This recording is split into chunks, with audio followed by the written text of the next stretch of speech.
Dua tiga pergi ke taman pada sore hari. Ya kalian pikir ini pantun, saya nggak mau ngepantun. Enggak. Jadi gini teman-teman. Gini teman-teman. Pada kesempatan kali ini, kami dari Masih Pengangguran Channel ingin atau akan membahas mengenai film yang berjudul Rurouni Kenshin atau Kenshin si Pengembara. Jadi, film ini adalah film Jepang pada tahun 2012. Film ini diadaptasi dari anime 90-an yaitu Samurai X. Ini adalah film pertama dari 5 seri film Rurouni Kenshin. Lumayan menggambarkan kondisi Jepang di pertengahan 1800-an walaupun secara fiktif. Film ini menceritakan tentang seorang samurai misterius yang bernama Himura Batosai dan dijuluki Hitokiri Batosai atau Batosai sang pembantai. Dia memiliki julukan seperti itu karena kemampuan berpedangnya yang sangat mengerikan, sehingga seseorang pasti akan mati jika berhadapan dengannya. Kala itu adalah masa-masa akhir perang baku Matsu untuk menggulingkan kesogunan Tokugawa. Batosai sendiri memilih untuk berada di pihak revolusioner dan mengikuti perang Toba Fushimi untuk menggulingkan kekuasaan.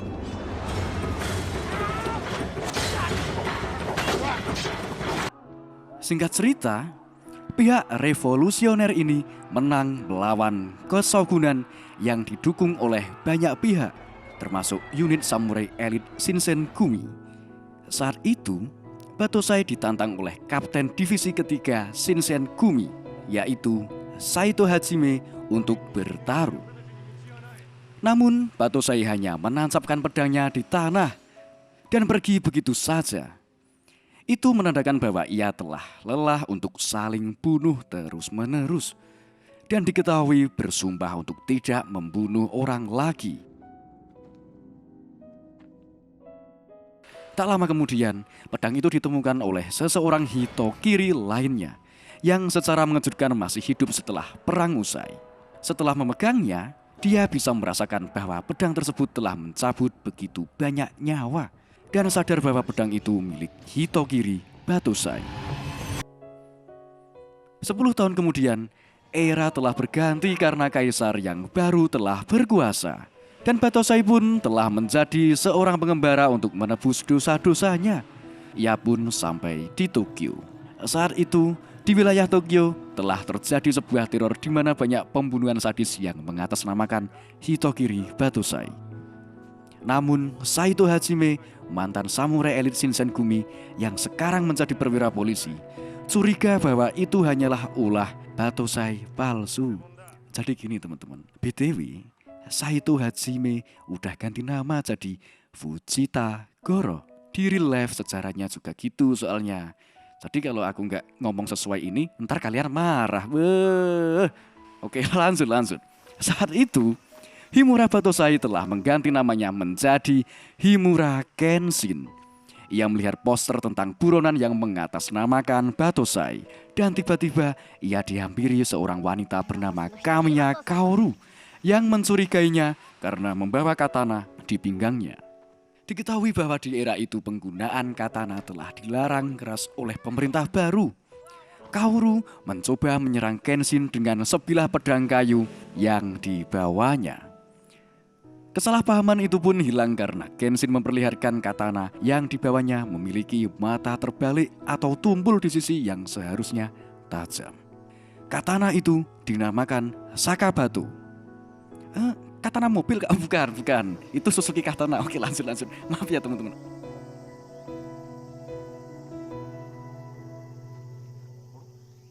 Di sisi lain, Goro mencurigai seorang pengusaha kaya yang bernama Takeda Kanryu sebagai dalang utama tragedi dan juga mencurigai tentang kepemilikan gudang rahasia di suatu tempat. BTW, Kanryu ini adalah pemasok dan pengedar opium di Jepang. Setelah obrolan tersebut, Kanryu diberitahu bahwa Megumi, wanita yang ia pekerjakan paksa, sekaligus simpanannya, kabur. Ia pun menyuruh anak buahnya mencarinya. Dan ternyata Batosai palsu atau kita sebut saja Jin-e adalah anak buahnya. Jin-e pun mencari Megumi yang sebelumnya telah pergi ke kantor polisi untuk meminta perlindungan. Di tempat itu, Jin-e membantai semua anggota polisi dengan kemampuan berpedangnya. Plus ia mempunyai sebuah kemampuan atau jurus di mana matanya memiliki aura intimidasi yang sangat kuat. Sehingga dapat membuat orang kaku tak bergerak karena saking takutnya.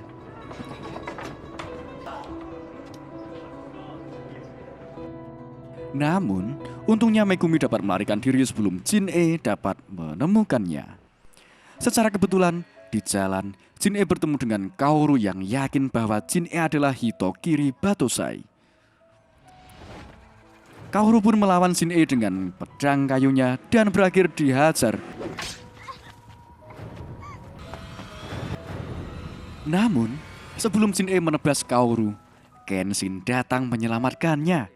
Melihat kegesitan dan bekas luka di pipi kiri Kenshin, Jin-e langsung menyadari bahwa Kenshin adalah tokoh samurai legendaris Hitokiri Batosai. Bahkan jurus matanya juga tidak berefek kepada Kenshin. Karena polisi datang, Kenshin dan Kaoru pun kabur dan lebih memilih menyerahkan masalah ini kepada polisi. Setelah sampai di rumah Kaoru yang merupakan dojo atau sanggar, Kenshin bilang bahwa intinya kalau kamu melawan orang itu harus tahu peta kekuatan sendiri dan lawan. Begitu.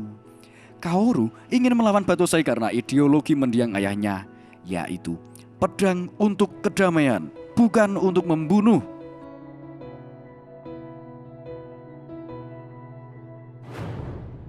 Kemudian di beberapa hari, Kaoru dan muridnya bernama Yahiko sedang membersihkan dojo. Mereka didatangi oleh sekelompok preman, mantan samurai, suruhan orang kaya yang ingin mengambil alih dojo tersebut dengan membelinya secara paksa. Mereka pun mengacak-acak dojo tersebut, bahkan sampai menganiaya Yahiko.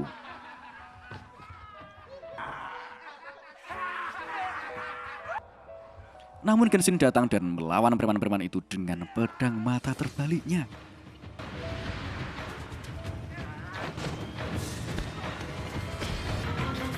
Dari gaya bertarungnya, beberapa preman tersebut menyadari bahwa Kenshin sebenarnya adalah Hitokiri Batosai, termasuk Kaoru. Tak lama kemudian semua preman tumbang dan polisi datang mengamankan mereka. Ya iyalah, polisi mengamankan preman ya kali. Oh kamu preman ya silakan kamu preman aja gitu kan, gak mungkin. Oke lanjut teman-teman. Kenshin juga dibawa dan ditahan di sel penjara. Tak lama kemudian Goro datang dan menemui musuh lamanya tersebut dan mengeluarkannya dari sel. Namun salah seorang dari sel lain mendengar bahwa Kenshin adalah Hitokiri Batosai. Dia adalah Sagara Sanosuke. Kenshin dibawa ke Tuan Yamagata, mantan atasan Kenshin di pasukan revolusioner. Ia dimintai tolong mengusut dan menghancurkan pengedar opium di Kekaisaran Jepang. Kenshin pun menolak karena ia tidak ingin menjadi pembantai lagi. Goro pun ingin membuktikan tekad tersebut dan mengajak Kenshin bertarung.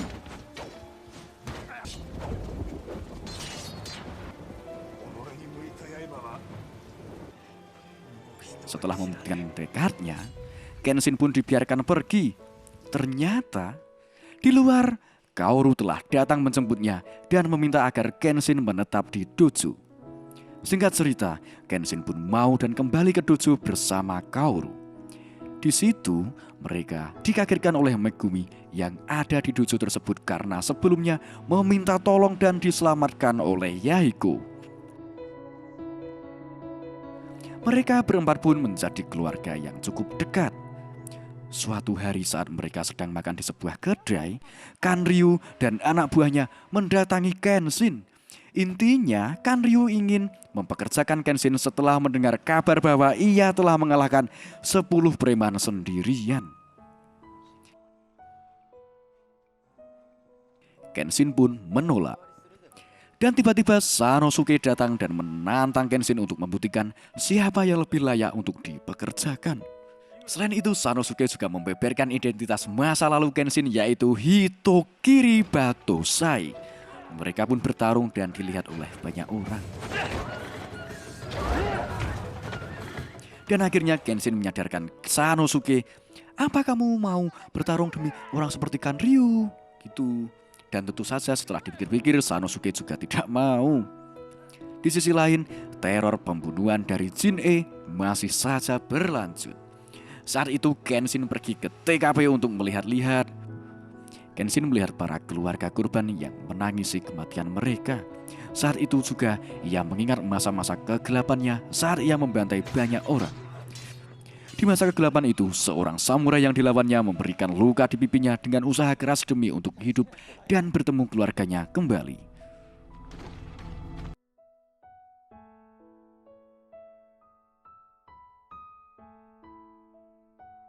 Setelah kejadian itu, Megumi terlihat sedang bingung karena seorang anak buah Kanryu telah menemukannya di dojo.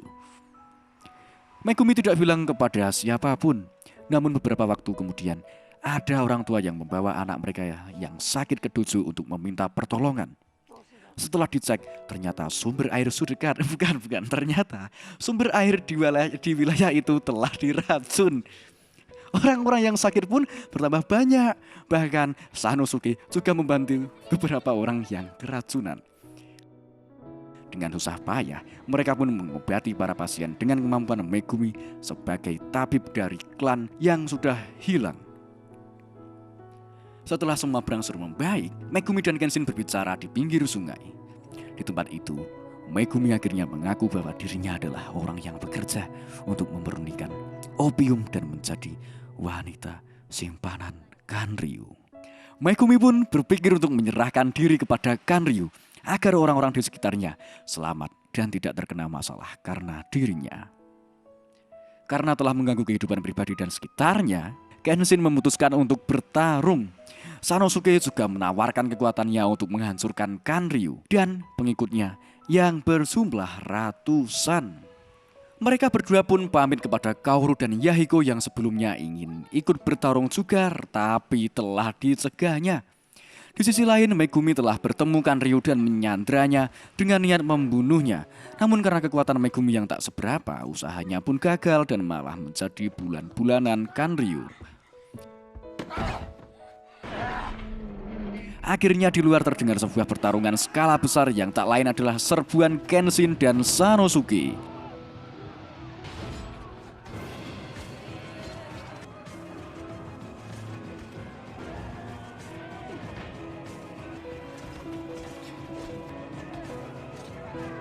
Kanryu pun menyebarkan uangnya untuk orang yang bisa membunuh Kenshin dan Sanosuke. Walaupun begitu, kekuatan Kenshin dan Sanosuke ini tidak sebanding dengan para anak buah Kanryu. Singkat cerita, mereka pun masuk ke rumah dan masing-masing dari mereka berhadapan dengan para pengawal elit Kanryu. Kenshin berhadapan dengan mantan revolusioner seperti dirinya dan Sanosuke yang berhadapan dengan petinju yang sama seperti dirinya.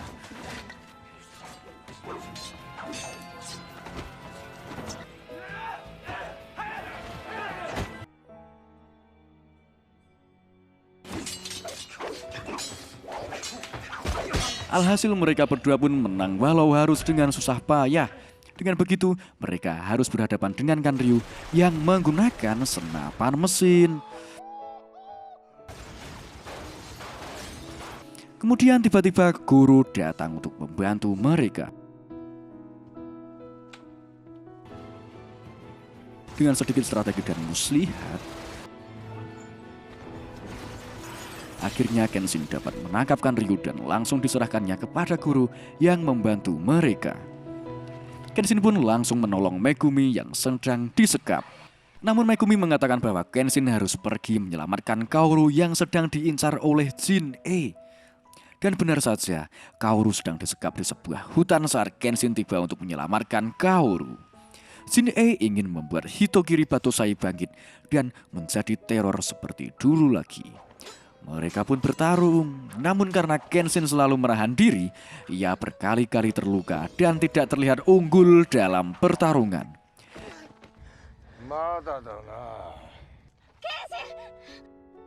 Jin-E pun mengaktifkan jurusnya kepada Kaoru untuk membuat paru-parunya berhenti bekerja. Hal itu dilakukan agar Kenshin bisa bertarung dengan buas dan melanggar sumpahnya untuk tidak membunuh lagi. Jurus itu bisa dinonaktifkan ketika korbannya terbunuh atau si pengguna jurus terbunuh. Kenshin pun siap melanggar sumpahnya demi menyelamatkan Kaoru. Alhasil dengan pertarungan yang menegangkan itu, Kenshin berhasil membuat Jin-E tumbang.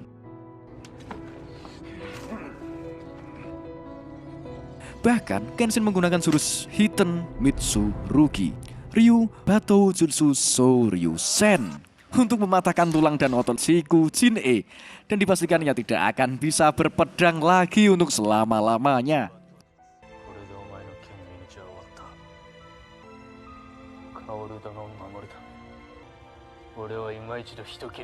Sebelum Kenshin menebas Jin-E untuk membunuhnya, Kaoru bisa terlepas dari jurus Jin-E karena keinginannya yang besar untuk menghentikan Kenshin melanggar sumpahnya.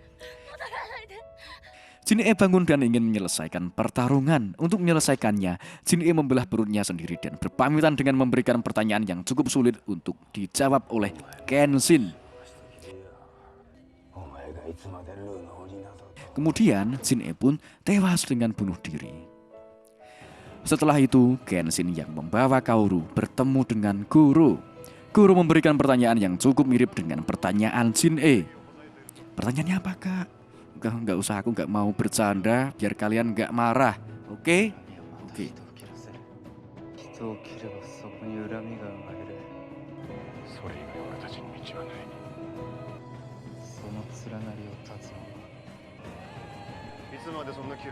Beberapa waktu kemudian, Kaoru pun siuman dari pingsannya dan menemukan bahwa Kenshin mengagumi Sanosuke, Yahiko, dan dirinya telah menjadi keluarga baru yang satu visi misi dan tujuan. Film pun tamat. Gimana teman-teman? Bagaimana setelah kalian mendengarkan alur cerita dari yang kami sampaikan? Semakin mumet kan? Apa? Iya Kak, kamu... kebetulan nggak banyak bercandanya sih. Ya iya karena kritik dan saran kalian. Kalau enggak mah ini filmnya malah jadi film komedi nanti. Oke, begitulah singkat cerita dari film Rurouni Kenshin atau Kenshin si Pengembara. Buat kalian jangan lupa untuk like, subscribe, dan komen. Maaf kalau template kayak gini ya, nggak apa-apa kan aku belum makan. Ya itu urusan kamu Kak, belum. Ya iya. Ya udah kalau gitu sampai jumpa di minggu yang akan datang ya. Maksudnya minggu depan gitu, hari Jumat, oke? Ya udah, bye.